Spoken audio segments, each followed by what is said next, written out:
Ladies and gentlemen, understand the chronology. Read it in the clear sequence. Don't just look at the violence of the CJP on the streets of Delhi. Think of the possibility that there is a foreign hand behind it. Now, the obvious finger is pointed at the Americans because there's a document which proves they knew exactly where the violence and demonstrations will happen in advance before the Delhi police knew. But I also want to not rule out the China angle. The chronology is not a coincidence.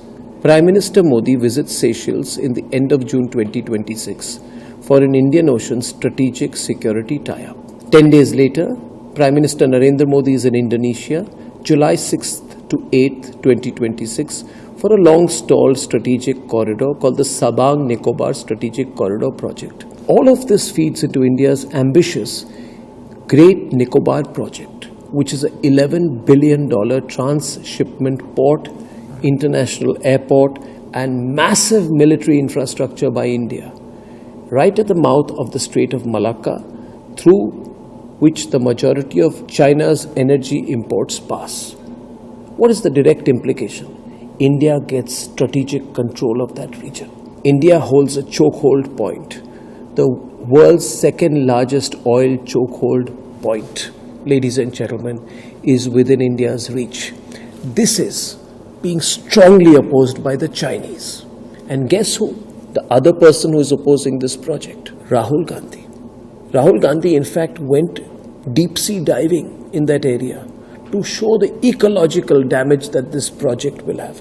Rahul Gandhi never spoke one word about the millions of hectares and acres upon acres of forest land, or the tremendous ecological damage that China has done in the pursuit of its development and strategic ambition. But maybe, and I'm not saying to support the Chinese, remember Rahul Gandhi is the same person who has a secret understanding with the Chinese, signed in the presence of Xi Jinping, no else. And Rahul Gandhi opposes the Great Nicobar Project. Republic and the people of India support the Great Nicobar Project, which puts a leash on Chinese naval and merchant traffic at the world's second most important oil chokehold point. Now, if India is getting more powerful, the Chinese should be concerned, but why is Rahul Gandhi getting concerned? The nation wants to know. Now, watch what happens after that. Narendra Modi goes to Seychelles, he goes to Indonesia, he talks about the coastline of Indonesia just being 150 kilometers from Nicobar, and then he goes to Australia, he goes to New Zealand, and the Chinese have always wanted to have a geostrategic influence over Australia, which is hotly contested politically, domestically in Australia. So if India is getting dominance in the Indian Ocean region, immediately after that, the violence of the CJP starts. And ladies and gentlemen, some Indian political leaders meet at this point of time. I'm not saying it's illegal, but the Communist Party of India leaders, M.A. Baby himself meets the Chinese embassy officials. So ladies and gentlemen, connect the dots. When our reporter asks M.A. Baby about meeting the Chinese embassy officials at a tactically important time for our country, this is how he behaves with our reporter. Ladies and gentlemen, this whole Wangchuk angle, Ladakh, the position that Wangchuk is taking on Ladakh.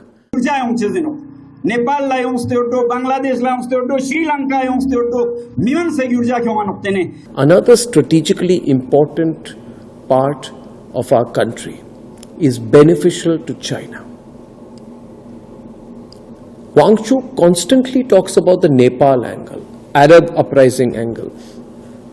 But he is doing a careful build-up to the 20th of July, the opening of the parliament session. The question you must ask, the question every citizen of India should ask, is this kind of a violent attempt at a regime change in India, which is bound to fail, which will fail, somewhere linked to Prime Minister Narendra Modi's strategic vision of expanding India's military and economic reach, not just in the Indian Ocean region, but also beyond, is the fact that we are emerging as the third superpower in the world, economically and militarily, beginning to hurt both the Americans and the Chinese.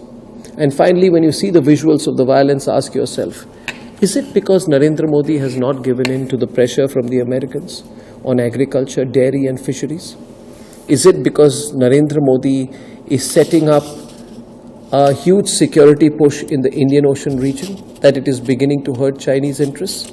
In an increasingly globalized world where India's punching well above its weight and where we are living in a world where economics, intelligence, geostrategy, influence planning, technology and everything else works together, is India's growing position in the world beginning to hurt some other nations who see us, challenging them, competing with them, not just collaborating with them? I am only asking you to be rational. I am asking you to consider, and I am asking you to do some deep analysis of the larger reasons which could be behind the kind of anarchist violence that the CJP is trying to unleash upon our great country. Together we will prevail. We'll fight back.